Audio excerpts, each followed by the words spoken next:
Hey, I'm Jon Carr, a filmmaker and post-production specialist based in Los Angeles. I got to kick the tires on the latest firmware upgrade from the Canon C300 Mark II. It's got a ton of new features, and you can find out about those on the Canon website. But with this video, I'm going to focus exclusively on Canon Log formats. Personally, I found you can really get yourself into trouble if you underexpose Canon Log 2. You get a lot of noise. Here's an example of an underexposed image that was shot in the original Canon Log 2.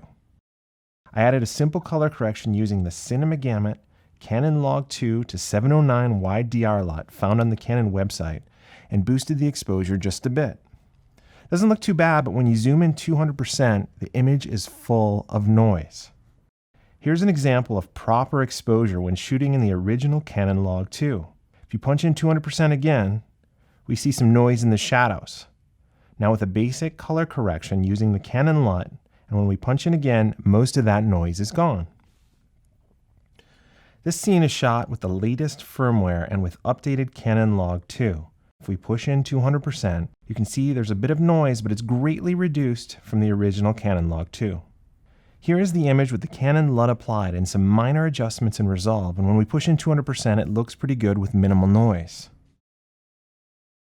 If we do a side-by-side comparison at 200% of the original Canon Log 2 on the left and the updated Canon Log 2 on the right, the updated Canon Log 2 is much improved over the original version in terms of noise in the shadows. Here's a side-by-side after a simple color grade and pushed in 200%. I was looking for a scene that required a lot of dynamic range, and on this day it was really snowing hard outside. I held the highlights of the sky with the exposure and set both cameras at ISO 800. On the left is the original Canon Log 2, and on the right is the updated Canon Log 2. Here's the scene at 3200. Both images have noise prior to color correction, but we are seeing a significant reduction with the updated Canon Log 2. So let's talk Canon Log 3. Canon Log 3 is a new log format included with the updated firmware. Here's a scene shot in Canon Log on the C300 Mark II. This gives you roughly 13 stops of dynamic range. Here's the original Canon Log 2 with 15 stops of dynamic range. And finally, Canon Log 3 with roughly 14 stops of dynamic range. Here's a side-by-side with all three. Canon Log on the left, Canon Log 2 in the middle, and Canon Log 3 on the right. We can see that Canon Log 2 digs deeper into the shadows and has a more pleasing roll-off into the clipped sun. Canon Log is going to give you a lot less noise in the shadows because it isn't digging as deeply as Canon Log 2. Canon Log 2 has a much more pleasing roll-off into the highlights. Canon Log 3 tries to take the best of both worlds. It has a very similar response in the shadows to Canon Log, and is much cleaner, but has a more pleasing roll-off in the highlights and is similar to Canon Log 2.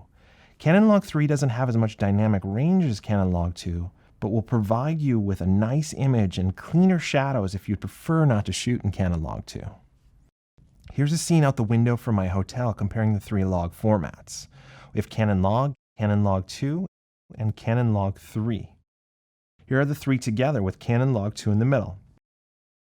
Now the scene's not exactly proportional because I wanted to be able to show the three scenes shooting out the window. Canon Log and Canon Log 3 are cleaner in the shadows, but overall Canon Log 2 gives you much more dynamic range. I'm really excited about the latest firmware update. I shoot the vast majority of my projects in Cinema Gamut with Canon Log 2, so the updates will be good for my upcoming projects to minimize low-level noise. I can also see Canon Log 3 being really valuable. For more information, check out the Canon website for a full breakdown on all the enhancements to the Canon C300 Mark II in this latest firmware.